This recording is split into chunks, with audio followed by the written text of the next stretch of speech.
And we are on. We say all praises be to the Creator, all power to his people. In the name of Yahshua, the Black Revolutionary Messiah, I greet you, my brothers and sisters, in the spirit of truth and the words of peace. Shalom Aleichem. Giving a special salute to the Black Messiahs. Our motto is stop waiting for a Savior and be one. Stop waiting for a Savior and be one. Got a very exciting show tonight.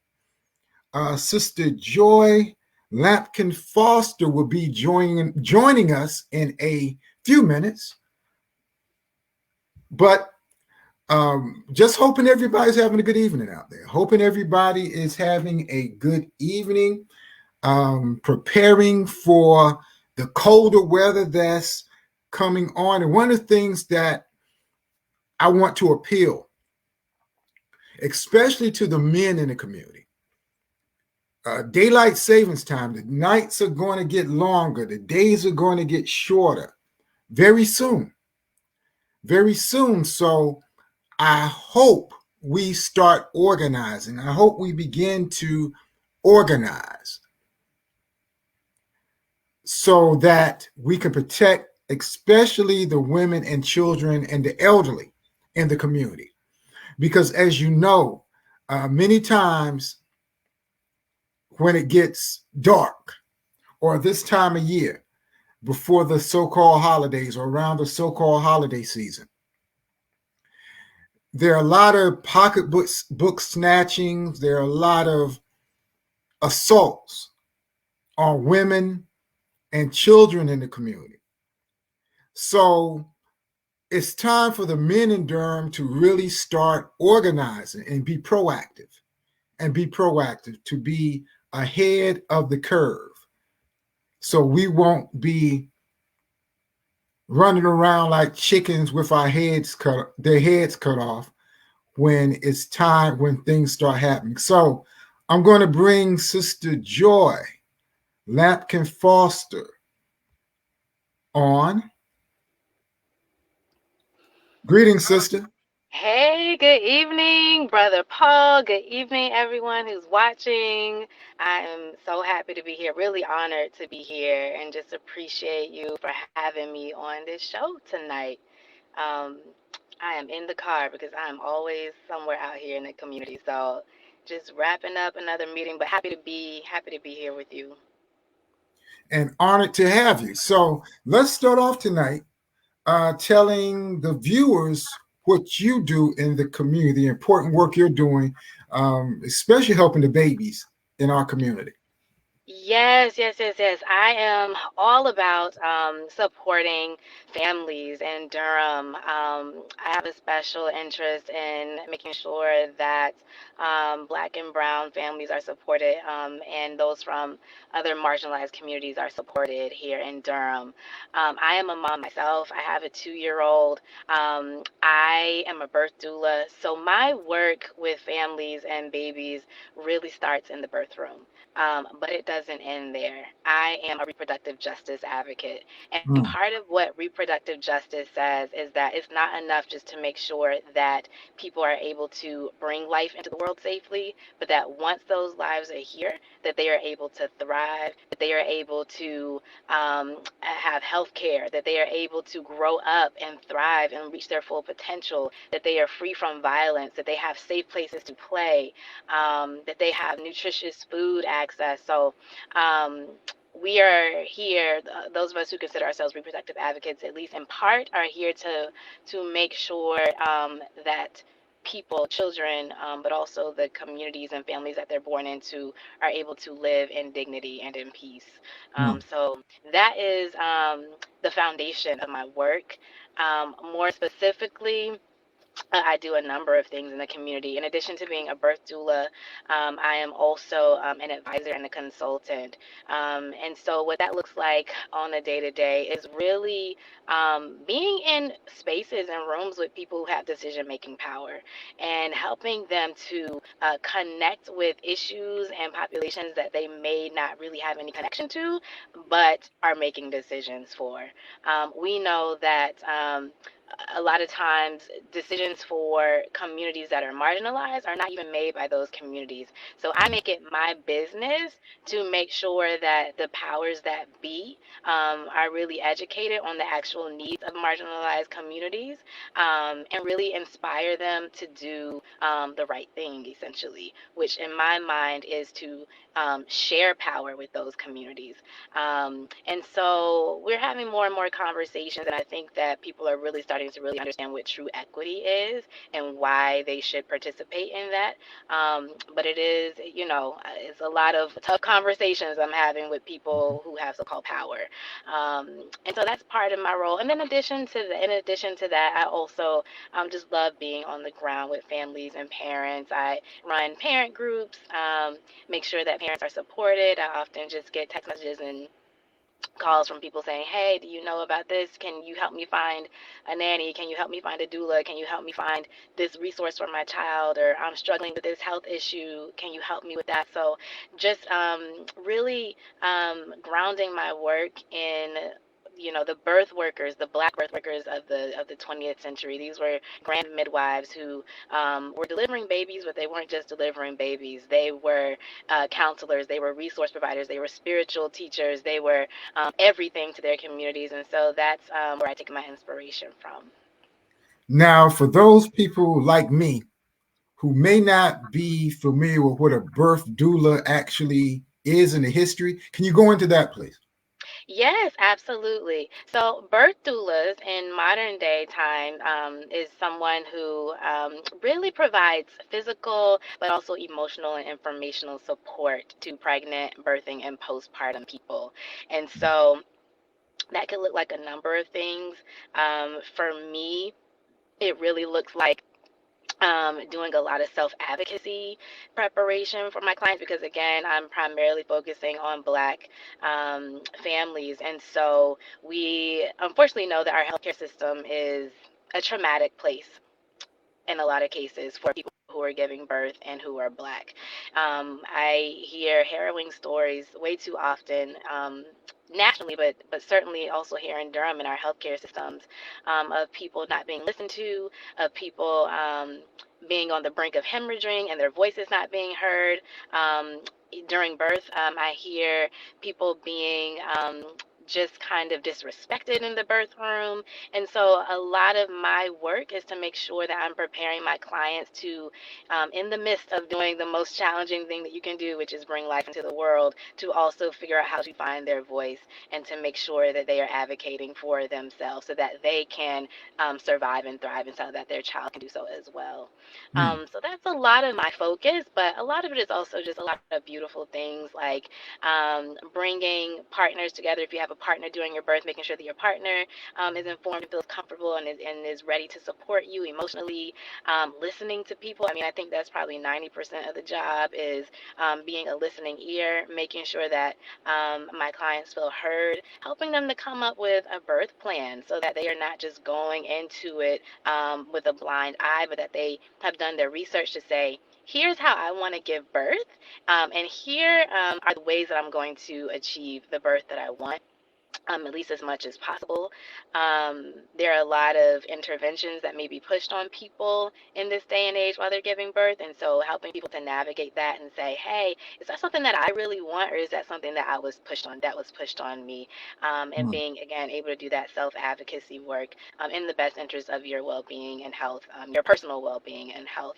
Um, I also do a lot of hands-on support. So literally hugging people is a big part of the job. Just, loving on people. I think that's what we need, not just in birth, but in life. Like, we need to bring more of that into our lives. Like, are we hugging people? Are we reaching out to people? Are we a shoulder for people to lean on in a literal way? Like, literally, offering your shoulder, holding someone's hand when they're afraid during birth or during pregnancy. I mean, that's a key piece of what I do as well. So that's some of the things. That's not all of it, but high level view. That's what I do as a birth doula. Very interesting. A lot of times in the Durham and other areas, people focus on older children Mm, when they're in their middle school and high school. That's basically the focus area. Talk to us about how important it is to even start as early as birth, intervening in the lives of the children. Yes, absolutely. And I would even say preconception, not even birth, Mm. but we got to start, it's all this, the circle of life, right? Like, we have to start with the adults in our community that may be bringing life into the world and make sure that they are good, make sure that they are supported, so that that way they can have a healthy pregnancy, have a healthy birth, and bring a healthy child into the world. We set people up for success when we start early. So I think our charge is to ask ourselves key questions around like, are the adults of our community or people who may give birth, like, how are they faring? Are they just in survival mode, or are they actually thriving, physically, emotionally? Do people have the resources that they need? Do people feel empowered? Do people have a community around them, a village around them, so that they can be their best selves? Mm. I often talk about weathering when I'm in these conversations. Brethren? Um, weathering, Mhm. like, and so weathering is a term that really it kind of describes the chronic toxic stress that Black people in particular in the United States experience. The physiological impacts of what it means to be a Black person in the United States. So, let me just give some examples. Mhm. Microaggressions at work, right? Like, this isn't just like a mental health issue, right? Like, literally, our bodies are having stress responses to microaggressions at work, right? When we go in and we're the only Black person there, or on the flip side, you may not be the only Black person in your space, but you may be in an all Black community, but that community has been decimated and has been essentially set up for genocide, quite frankly.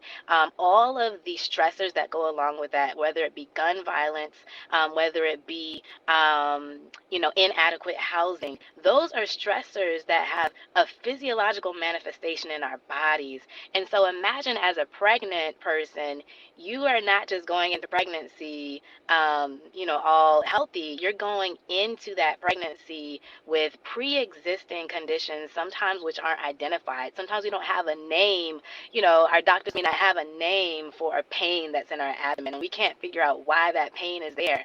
But research tells us that Black people experience these types of things far too often, and that type of chronic toxic stress that manifests physically then carries with us into pregnancy and birth, making us at a much more high risk of morbidity and mortality during pregnancy and birth. So my job is to keep people as stress free as possible, to make people feel good, to make people, connect with their community and with their village so that they can feel their best. And by feel their best, I mean literally laughing. Literally, like, how do we laugh more? How do we have more pleasure in our lives? How do we counteract that stress as much as possible? Because that is going to be a key piece in making sure that we have better birth outcomes for our birthing people and for our babies. Now, it's been said, very interesting. It's been said that trauma that the mother feels, and maybe even the father, is transferred inside the baby. Some of our scholars have said that even the DNA or the trauma experience of post-traumatic slavery Mm-hmm. syndrome is passed on to the baby, and maybe that contributes to some of the pathologies that happen amongst Black youth. How true is that? Is it possible that the trauma that Black people have experienced, even going back generations, could that be in our DNA and transferred into a baby? Yes, so there's actually epigenetics research that tells us that, for example, like, literally, when you think about it, like, I was in my grandmother's womb when she was carrying my mother, right? When you think about Right. the eggs of a female, like I was in my grandmother's womb. So whatever stress my grandmother was experiencing at the time that she was carrying my mother, in some ways that has been most likely passed down to me. The impact of that physically, physiologically. And so we have to think about, like, what are our stories as a people, that are carrying with us now, and like how do we deal with that? How do we release that trauma, that intergenerational trauma? What do we do to actually get that out of our bodies so that that stuff isn't just sitting in our cells, you know? And so again, for me, I'm always thinking about, like, how do I literally release negative energy? Is it through dancing? Is it through hugs? Is it through connecting? Is it through laughing? Like, we all have to identify what those things are and reach out to our community and say, hey, like, here's what I need. Sometimes it's the little things that I think are going to allow us to thrive and survive as a people. But yes, absolutely. Like, I think we cannot disconnect the physical issues that people have right now from generations past. All the trauma that Black folks in particular have been through in this country at every turn, from slavery to Jim Crow, to urban revitalization, so called, to right now as we see gentrification happening right before our eyes. Like, I'm very I'm trying to be very cognizant about what I even allow myself to take in, because Mm. I am aware that my energy as a mother, like, my son, like, he picks up on everything. These children are wise, they are perceptive, and I don't want any energy that I'm carrying to then be kind of emotionally transferred to him, which then manifests in physical ways, either currently or in his future. So it's all intergenerational. We cannot disconnect from our ancestors, and we have to see ourselves as ancestors to those who are coming after us. Very heavy. And I'm sure everybody watching, everybody who will watch this is really enjoying this. Um, I really didn't want to stay on this subject this long, but I'm intrigued. I'm Yeah. intrigued. Yeah. So I'm not going to leave the subject yet, if you don't mind. Sure. This is my thing, so please. A lot of us play our music real, real loud where we're in the car. And as you know, the music we play today, it's played today, is dealing with a lot of drug use.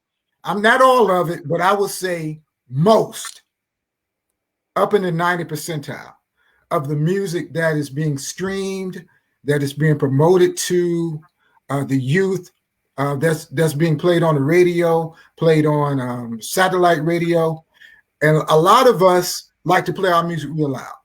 Right.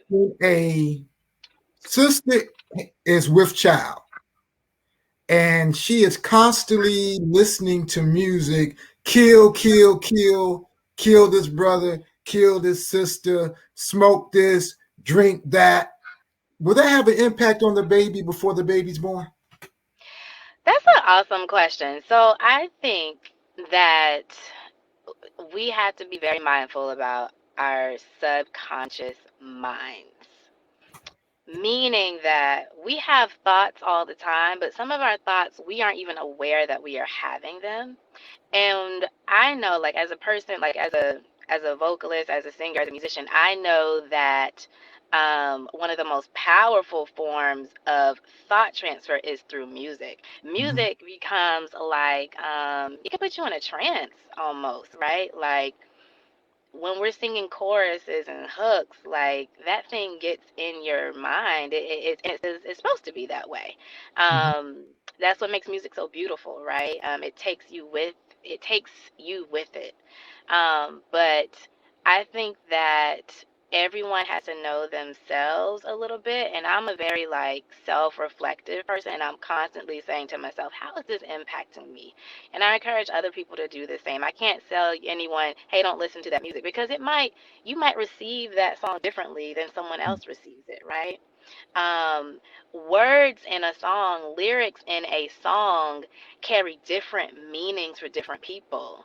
You can interpret a song, you can receive it in different ways. So, who am I to tell someone that they shouldn't listen to that while they're pregnant? What I would say is be aware of how what you are consuming is impacting you emotionally, physically. Is that something that could be lodging in your subconscious mind in some way? Because listen, I'm a big believer that our thoughts are the biggest power that we have.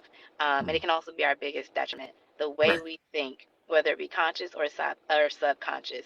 So we have to be constantly revealing to ourselves and asking ourselves those hard critical questions like, what am I carrying, what beliefs am I holding?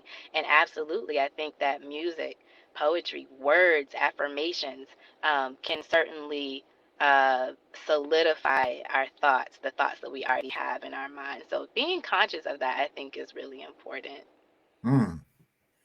Now, back in the 80s, early 90s, the Reagan era, there was a lot of hype around crack babies, that the crack era of the 80s was going to produce this whole generation of black folks, or like they say, inner city or urban black folks who would be hooked on crack and terrorize the community.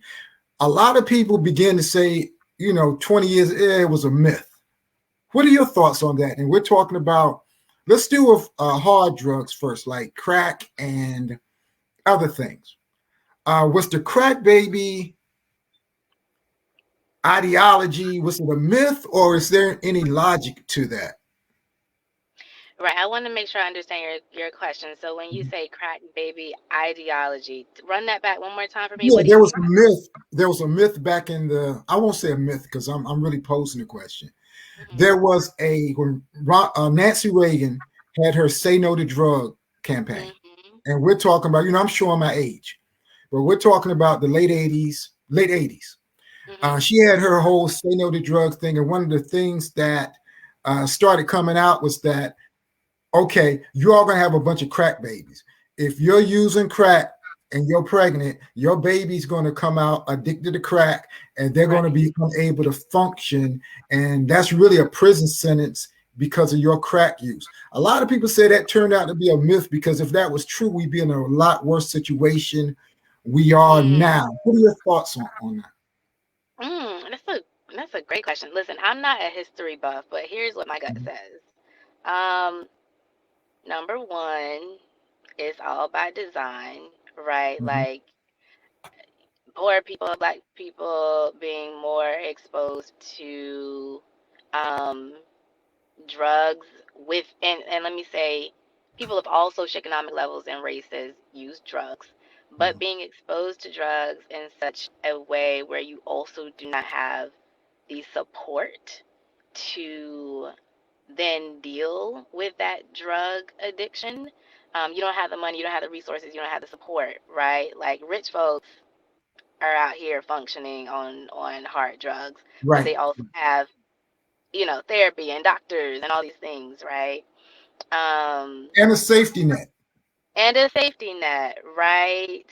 And also just generally fewer stressors that also compound that drug addiction.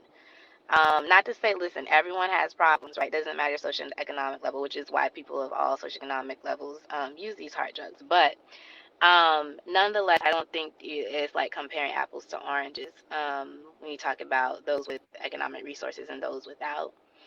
Um, I also, as far as it being a myth, I don't know. I mean, I think at the end of the day, should we even be? I'm not sure if that's the question that I would ask, if I can just say that. I think my bigger question would just be how how are our communities faring right now, and Mhm. what do we need to do to make sure that um, no one is controlling what's happening in our community. Like I want us to get to a place where we have to stop asking questions about Mm. like what the man has done, right? Like um the powers that be have done to our communities. I want us to come together as a Black community and say, what do we need to do to come together and be as empowered as possible so that we never have to ask these questions again? How do we compile our resources? How do we um, get to a place where our babies are being born in our care so that we don't Mhm. have to worry about these jacked up healthcare systems that traumatize us and don't give a care about whether we live or not. Like, that's the experience that some people are having in these hospitals. And so, whether it be healthcare, whether it be exposure to drug use, like, I want us to be able to make those decisions and navigate those problems within our community for ourselves. It doesn't mean that we don't also build coalitions and build solidarity with other communities. It just means that we have a strong sense of empowerment within ourselves. Mm, good answer. So I, Last, I'm not I'm not trying to evade your question, by the way. no, no, I I'm understand. not sure. I understand. Last question dealing with the unborn child.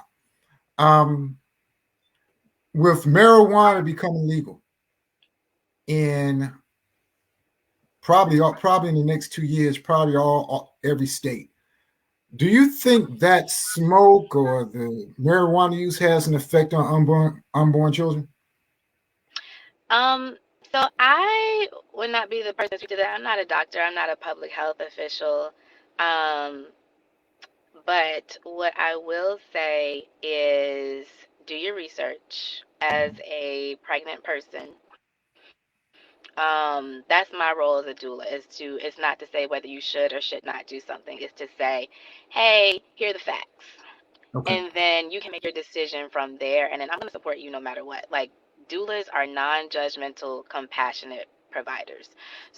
Mm, So literally whatever your plan is, whatever your desire is, within the scope of human rights, of course. right. But I am not here to say whether you should or should not do something. Um, and what I will say is, we have to really start looking at people as whole people.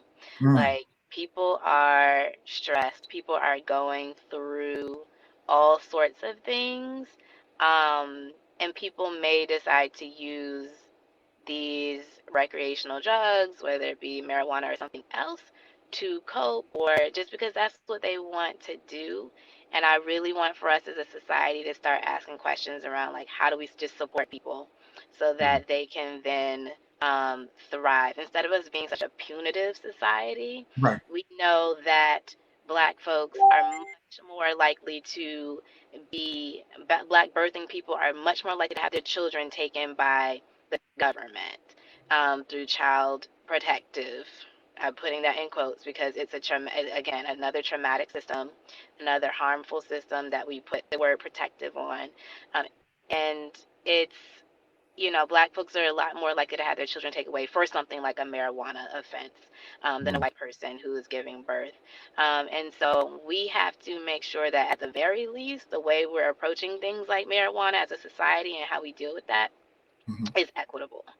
Um, so I will say that, and then I will just also add, like, I think it is BS that we are now, legalizing marijuana, and like we see that it's like a hip cool thing now for people to be doing this. Like, basically, as long as you know socioeconomically privileged white folks um, are good, then like everything's honky dory. Meanwhile, we have whole generations of Black men in particular who were and or are currently locked up, right, in our criminal justice system. Those are fathers that are not with their families, that were penalized for a low, which is in my mind like a low level drug offense. As a doula, I often think about not just the baby and the birthing person, but the whole family. What does it mean that, not just for a birthing person who's you know, maybe deciding to use marijuana, but for a father who's deciding to do that and is now locked up for a significant amount of their lives because of that. What are we doing about that? What are we doing to remedy that and to call more and more attention to that grave injustice? Like family separation, it happened at slavery and it's still happening right now. Indeed. Good answer. Um,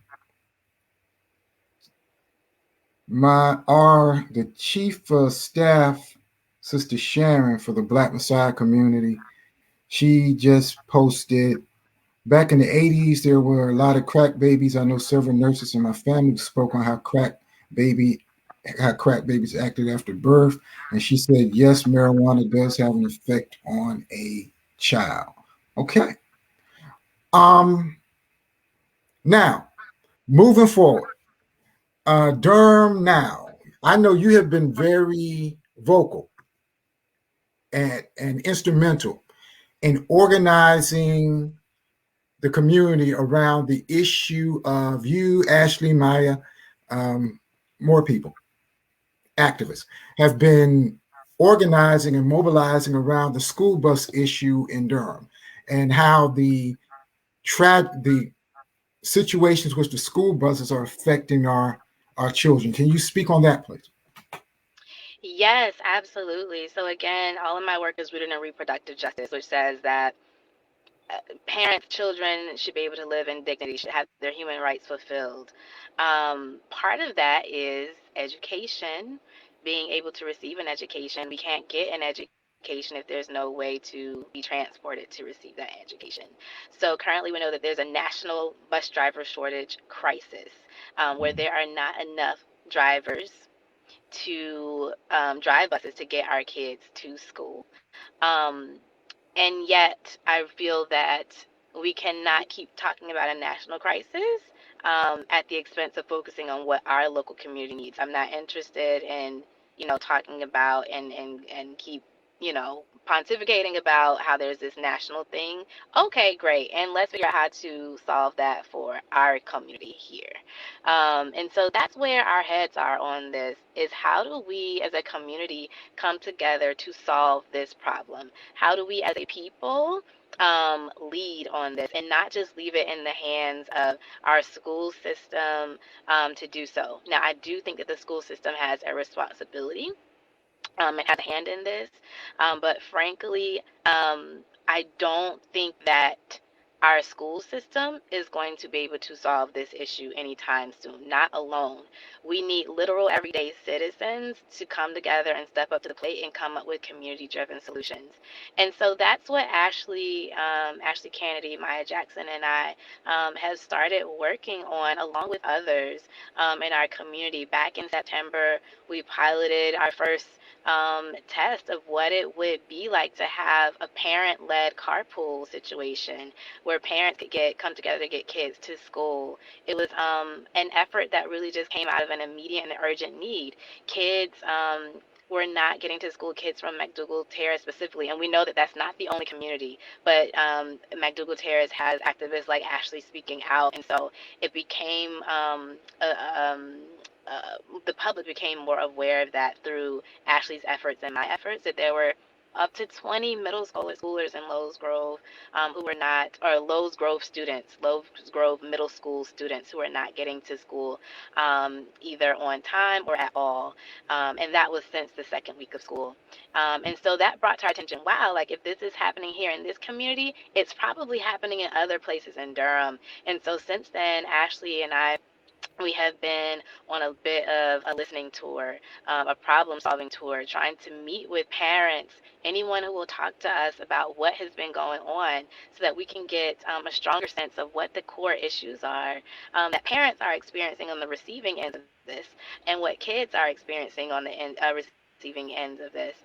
We have heard some pretty harrowing stories, everything from black boys walking home in the evening because by the time the bus gets there, it's almost dark. And what does that mean for their safety? A 17-year-old, African American male, like we're not comfortable with that. Moms aren't comfortable with that. Um, we have had stories of a middle school girl who The bus, for whatever reason, the bus driver couldn't stop, couldn't pull over, and she had to use the bathroom and urinated on herself on the bus, and how humiliating that was. We have heard stories of parents having to miss work, having to take off and leave their hourly pay so that they can come and try to figure out and locate where their child is, because they don't know where their child is, because that's the level of disorganization. And on the other side, we have heard harrowing stories from bus drivers. I mean, we Mhm. literally have sat and cried with bus drivers, or stood and cried with bus drivers after a school board meeting where we met them at, and heard about them being assaulted by kids. So what does it mean that our kids have so much pent up energy and anger and, misdirected frustration that they are assaulting other children, but then also adults who are driving them to school? We have heard, my doula spidey senses went off when I heard the story of a bus driver who's a mother. She was pregnant and driving a bus, and she said she was literally beat by a youth on her bus while she was carrying her first child. These are stories of heartbreak, and I think it speaks to the fact that this is bigger than DPS. We as a community have to come together and figure out how to heal. What's going on with our children's social, emotional, and mental health? What's going on with the way we see family and work life balance? What's going on with the way we see essential workers such as bus drivers? And this is just the tip of the iceberg that I'm sharing. And so we have a lot of work to do. It's November almost. Kids have still been missing school. We have kids who have racked up absences and tardies. What are we doing about that? We know that Black and brown children are more at risk of being seen as candidates for truancy.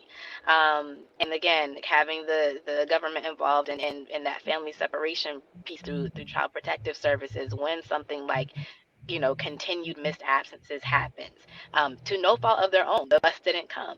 Then you add in things like gun violence to this. What does it mean to arrive home at dark, and that's just not safe for you to be standing out on the corner, or for you to be waiting for your school bus to come get you for 2 hours, and kids just don't have anywhere to be that's productive for them. The mind of a child, the mind of a middle schooler, the mind of a high schooler, those are precious minds. And it bothers me that we aren't acting with more urgency to make sure that those minds are protected and that they are getting not just the education that they need, but the emotional and mental health that they are worthy of. Um, so it's a lot. It's a lot of layers. We are working. We're all mothers ourselves, and I don't think any of us have childcare. So we are just working our butts off trying to figure out how do we solve this in the midst of also mothering our own children and also doing our jobs. Like, we have other full-time jobs and businesses that we're also trying to run. So we need all hands on deck for this thing. Indeed. And let's see, Sharon posed a question about the role that seniors could play. I guess those who, don't have jobs and looking for things to do in the community, who have a lot of, I guess, more disposable time. What role can they play in fixing this? And that lead, and I want to put that on the table, but I want that to segue into the last segment. Let's deal with that leading in, but also the broader question is every time we talk, one of the things that you keep talking about is community, community, community. I think anybody who knows you knows that's your thing. Community, community, community. Building off the question that Sharon just posed about the role that senior citizens can play in this particular situation with the buses. Overall, what would be your solution of bringing the various factions? And anybody who lives in Durham, yes, there are factions. For better or worse, there are factions to build a community. What would your solution be? How can we achieve that? I love this question because I think this is the heart of everything. We, I think every single person has a role to play in this, and we can't just look at it as like a transportation issue. We have to look at it as almost like a human rights issue, a community issue, an issue of like my neighbor is not getting their most basic of needs yet met. And so I would say that everyone needs to identify their strength, um, needs to identify what specific thing they can bring to the table when it comes to this school transportation issue, but also any issue in our community. They're all interrelated. Like, I know I've been talking about school transportation, but school transportation is a microcosm of something much bigger, which is that our systems aren't working, and we have people in our community who by design do not have access to resources, um, as much as others. And so this creates problems. I think everyone needs to figure out, like, am I going to be the person who is, assisting the organizers who are on the ground? Like, we have had amazing allies working with us. We could not do this work without them. People who type notes for us, people who set up Zoom calls for us, people who make sure that we ate that morning, people who are just there to make sure that the activists, that the organizers that are on the front lines of this are able to move quickly, because we're not having to worry about more of like the grunt work. Um, we have roles for people who are more like strategists. We ourselves are strategists, but we also need people who have a different level of expertise. So, for example, I don't know anything about transportation and logistics around that. I have a bright enough mind that I can piece some things together quite, fairly quickly. But the details of that, like, I'm gonna need people who are more entrenched in that world. We need, probably more than anything, we need parents. We need parents who care and who are passionate. We need every parent really to start speaking out, to come to a listening session with me, and actually be able to hold more of those. Parents, like, we can't do this without you. Like, you're the heart of this thing. If you don't advocate for your kids, who's going to? You guys have the brightest solutions. You have the wisdom. You know what's right? Um, and similarly, your kids know too, right? That's another thing that Ashley and I want to do, is like figure out, how do we put youth voices at the front and center of this? Our children can lead. We believe in our children. We believe in our youth. How do we get them to lead the solutions to this thing? We need businesses to offer up your services to meet immediate needs. Like, do you have some kind of transportation service that we could incorporate into a community-driven model to get people to and from school? We need institutional leaders to step up and say, hey, like, here are all the ways that my hands are tied, but here are all the ways that my hands are not tied in this role, and be open-minded and creative about how you, as a board member, as a DPS leader, as a county commissioner, as a city council member, like, there are so many things that we hear that you can't do. Well, what can you do? And let's just focus on that. Give the public a sense, give us a sense of what is within your purview, so that we're not having to wonder about that, to wonder if you're hearing us and if you care. Um, Also, we're going to absolutely need our bus drivers, right, to keep advocating for yourselves, and we're here to support you in that. Our bus drivers are the heart of the transportation system, period. At this point, our transportation system completely relies on whether or not we have bus drivers who can do this role and who will do the role. We as a community have failed our bus drivers. That's how I see it. They are underpaid, they are overworked, they are currently running 2 and 3 routes, some of them. But even before the Mm. pandemic happened, they were also overworked, underpaid, underappreciated, assaulted, literally physically assaulted, some of them. And so, why is that? Why do we allow certain people of certain professions to just receive what is essentially abuse? I wouldn't want to be a bus driver either. Who would? Who would? So, even though DPS will talk about, and I think it's a good thing that they have raised the wages to $17 an hour, still, is that enough? Is that enough to deal with the abuse, with the underappreciation, with the assault, with the 2 and 3 bus routes, with the fatigue, with the, oh, I have to get a second and third job because otherwise I can't pay my bills? Come And the on. discipline, and the Hmm? discipline, and the And discipline. yes, yes. And so we have to, like, let's be real. Like, let's be real. Like, that's my whole thing is like, cool, like, let's focus on the positive, but let's also be real. Like, it's cool that we raised this to $17 an hour, but that's not the full solution.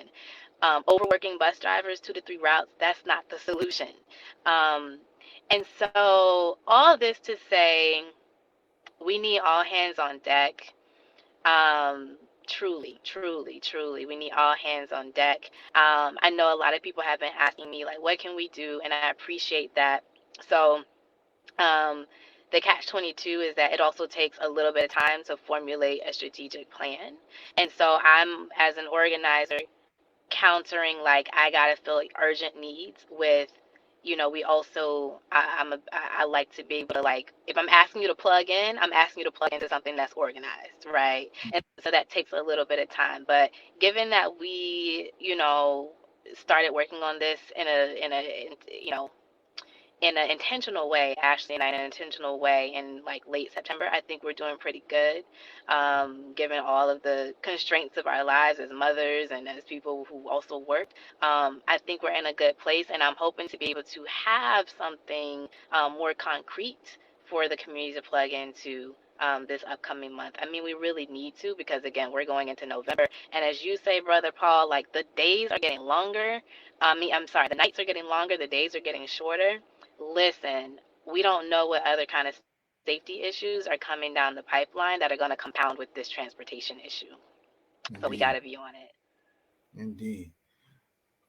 Very interesting topic tonight. I have thoroughly enjoyed it. I'm sure those who are watching and will watch it have thoroughly enjoyed it. If someone wanted to get in contact with you for more information about the work you're doing, do you have a website, Twitter, email you like to leave? Yeah, I like to do things, personally. That's just how I am. I'm like, we're neighbors. So just feel free to hit me up on Facebook. If you want to message me, that's fine.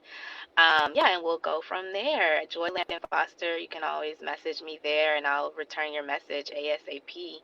We certainly need for your engagement and involvement to be there. So I appreciate anyone who reaches out.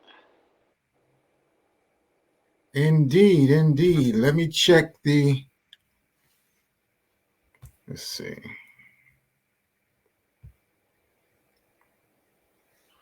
I finally figured out how to work this. Joy Spencer says, just love the answer, Joy. And Brother Yeah. Sean says, great information. Awesome. Shout out to Joy Spencer, who's also doing amazing reproductive justice work, and who is just phenomenal in our community. And shout out to Sean, who is also just a great supporter and advocate in our community as well. And an outstanding author. Ah, And an outstanding author. Yeah, I got to interview Sean too. Yeah. So, have thoroughly enjoyed this, sister. Feel free to come on Black Messiah Media anytime you want to. My love to the family. So, thank and you for having me. This was awesome. And I just truly appreciate everything you do, Brother Paul, and just the energy that you bring to our community. It is needed, having someone who is keeping Black culture and Black knowledge, like, at the forefront, Black wisdom at the forefront, is just so needed. So, our children need that. Our children need to be affirmed with these things. So I appreciate you and all the work you do. thank you, sister. And closing out, your partner in crime, Ashley, said, awesome work. Hey, Ashley. Shout out to Ashley. We all know that Ashley is doing transformative work here in Durham. So appreciate you. Indeed. So, with that being said, we leave you with the Black Messiah motto: stop waiting for a savior and be one. Shalom.